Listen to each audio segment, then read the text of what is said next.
Here's chapter 5.3. We're solving polynomials. This is our last section in this chapter. Okay, we're going to take the information we've learned about polynomials and synthetic division, and we're going to use them to solve and analyze many different types of polynomials. A couple of things to remember. A root, which is also called a zero or an intercept, is a number that when plugged in for x gives a y value of 0. A root is a point where the graph of a polynomial crosses the x-axis. So if I plugged some number in, we'll call it a, I plug some number into a function and I get out 0, that means that a is a root of the function. And that means that at the point a, I would have an x-intercept. A factor is an expression that can cleanly divide out of a polynomial. You divide it and you have no remainder. If x equals 4 is a root, then x minus 4 is a factor.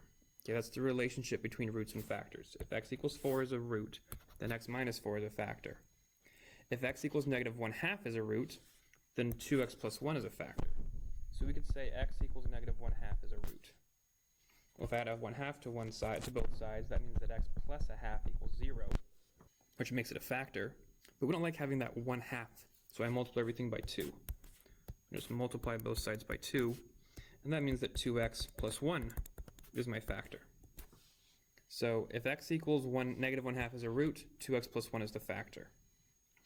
So like if you look at this equation here, this can factor into x minus 2, x minus 1, which means that x equals 2 and x equals 1 are the roots. X minus 2 is a factor, x equals 2 is a root. Okay, roots, factors, that's the whole game today. So here's a question. Is negative 3 a root of f of x equals x squared plus 8x plus 12? Well, the best way to find that out is to just calculate f of 3. That becomes 3 squared plus 8 times 3 plus 12, which is not going to be 0. It's 9 plus 24 plus 12, which I think is 45. 45 is not 0, so no, f of 3 is not a root of the function. Let's check negative 2. Is negative 2 a root? Well, f of negative 2 becomes 4 minus 16 plus 12, which does equal 0, so yes, x equals negative 2 is a root, which also means that x plus 2 is a factor. Let me show you another way to find that is extremely helpful in the long run. I'm going to run synthetic division or synthetic substitution with negative 2 as my divisor. I took these coefficients, 1, 8, and 12, and I wrote them right here, and I run through the synthetic process. If you don't know how to do this, this was two videos ago, chapter 5.1. It's probably linked below where you can find it. I'm going to drop down this 1 and I multiply. Negative 2 times 1 is negative 2. Then I add, and I multiply, and I add. See how this came out to 0? That means that f of negative 2 equals 0. It's a way to plug in a value for x and see what you get out for y. Like if we were to do the same thing with 3, 1, 8, and 12, we should get out 45.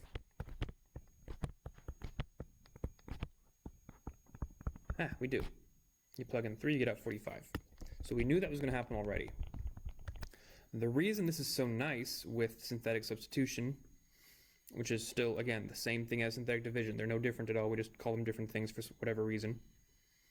The reason this is so nice is I now know that x plus 2 is one of my factors, but this is the other factor. The other set of factors will be x plus 6. And of course, x plus 2 times x plus 6 is how you get x squared plus 8x plus 12. So we can both find solutions and we can factor with this synthetic division, synthetic substitution. Okay, let's determine if 4 is a root of this function g of x. So I'm going to plug in 4 for x.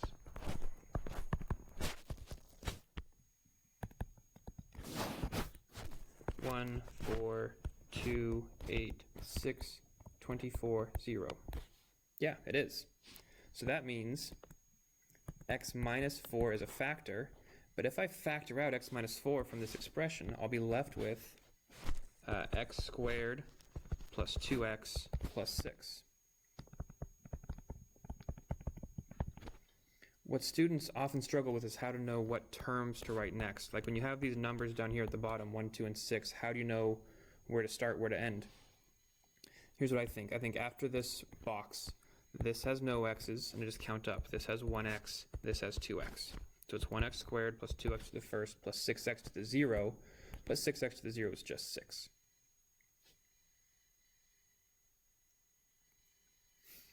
Now, if this could factor further, I would try to keep going and keep factoring it. I know this can't. It doesn't have any real roots. It's going to have imaginary roots, and I think we're going to see imaginary roots in a second. So I'm just going to leave this factored at that point for now.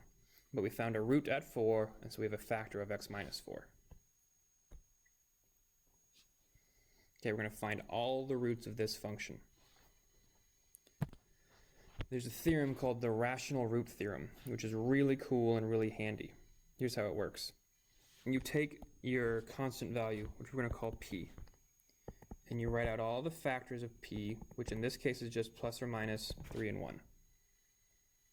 You take your leading coefficient, which we call q, and you write out all the factors of q, which in this case is just positive and negative 2 and 1. Every possible combination of p divided by q is a possible rational root. Not an actual rational root, but a possible one. So if I think about dividing these, that would be 3, 1, 3 halves, and 1 half. I can do 3 divided by 2, 3 divided by 1, 1 divided by 2, 1 divided by 1. And all of that is plus or minus. So there's 8 possible rational roots that I could check to see if I can find any zeros here. See, this is nice because in this problem, we weren't given something to check. Like in the last problem, they said, check and see if 4 is a root. It turned out it was. That's great. But you usually won't know what can or can't be a root. Here's a good place to start checking.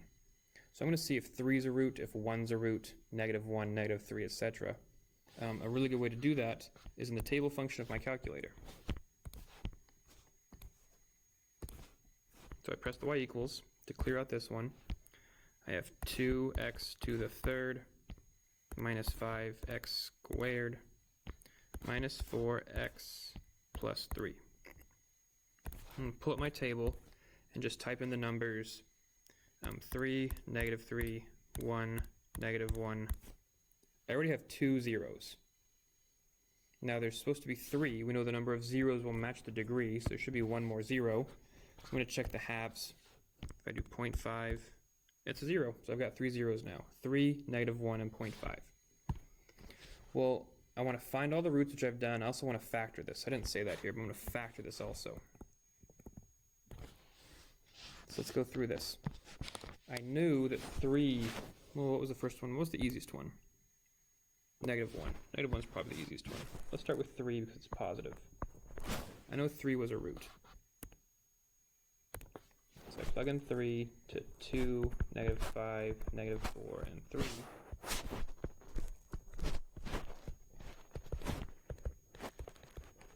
I get out 0. This line right here is telling me that x minus 3 times 2x squared plus x minus 1 is my first round of factoring. And this 2x squared plus x minus 1 came from these values here. We also knew that -1 was a root. So I'm just going to, from this spot, just plug in -1 and keep going. Just drop it down here. Do this process again. Drop down the 2. 2 times -1 is -2. Get -1, 1, 0. So this tells me that my initial x minus 3 is still there, times x plus 1, times 2x minus 1. These are my 3 factors to go with my 3 roots of 3, -1, and 1 half.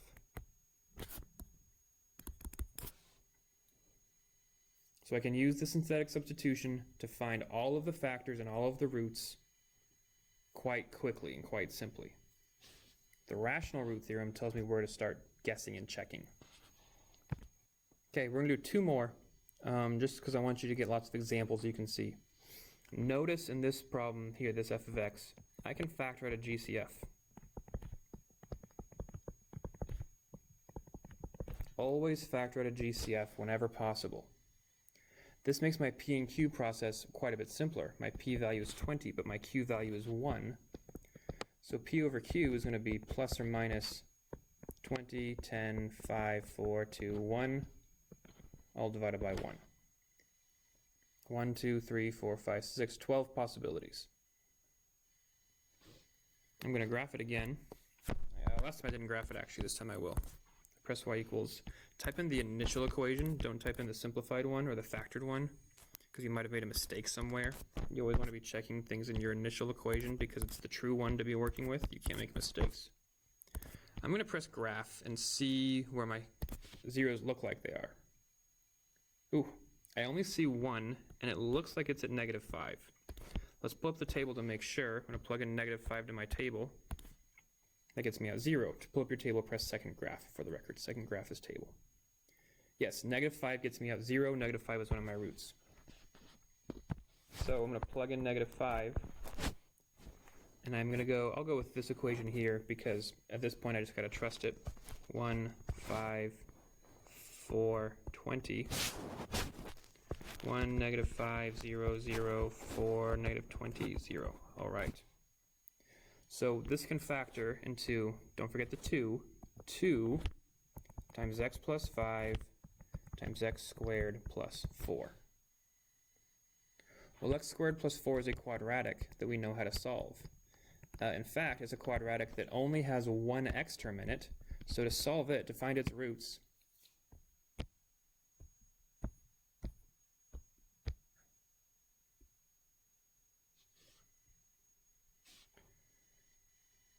to find its roots, I just take x squared plus 4 and set it equal to 0. That means that x squared equals -4. So x equals plus or minus 2i. There's two imaginary roots to go with the one real root, because there has to be 3 roots total.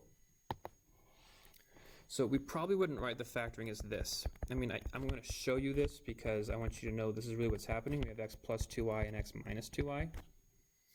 But we tend to like it written this way instead without imaginary parts to it. But here's how it could factor. We have roots at x in the set, -5 and plus or minus 2i. Fully factored, found all the roots. All right, last one. This is going to have 5 sets of roots. Our degree is 5. So at some point we'll have 5 factors written out like so somehow.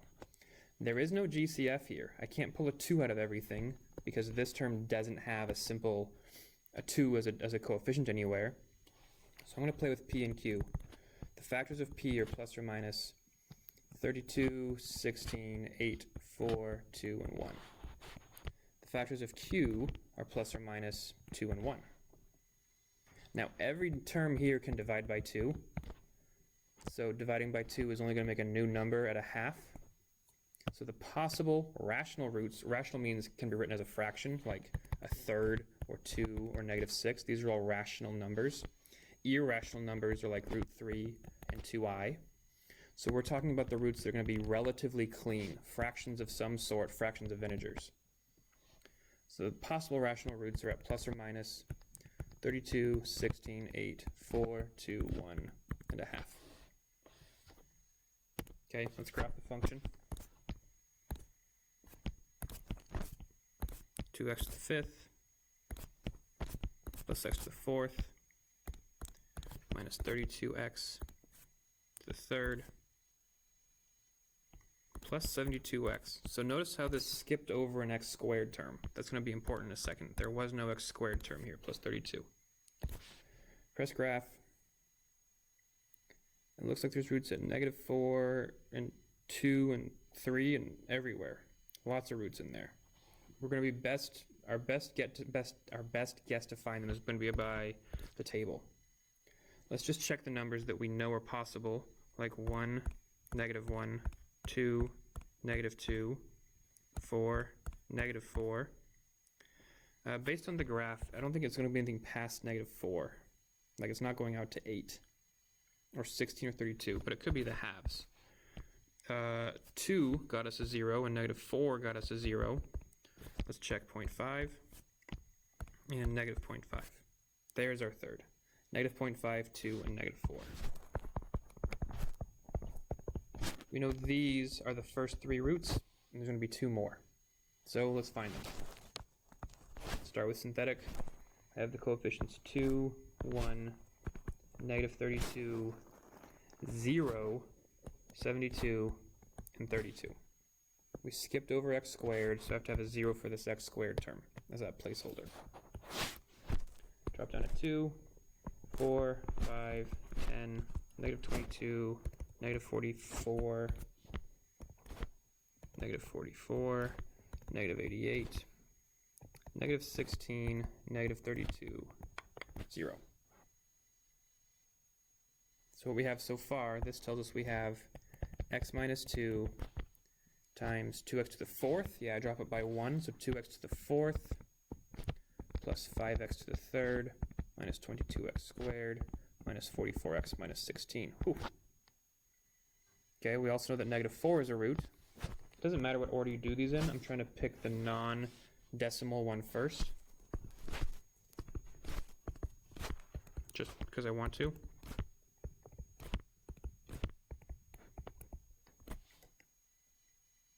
So now we have, this is x plus 4 times x minus 2, because this x minus 2 is still there.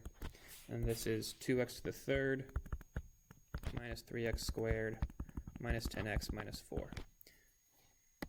Okay, last one. Let's plug in negative 0.5.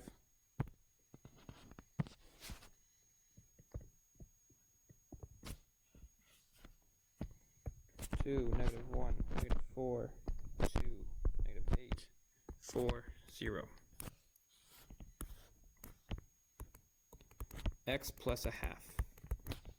X plus 4. X minus 2 and 2x squared minus 4x plus 8. Sorry, it's actually a negative 8, not a positive 8. Let me fix that. Okay, recognize this right here has a GCF of 2. I can pull a 2 out of this. So I do. When I pull the 2 out of this, I'm actually going to put it in here to get rid of that fraction and make this look a lot prettier. So it's 2x plus 1 times x plus 4 times x minus 2 times x squared minus 2x minus 4. Now this is a quadratic that we can solve. It can't factor, but it is going to have real roots. We saw them on the graph. They're not clean, but they're something. So I'm going to run the quadratic formula with that.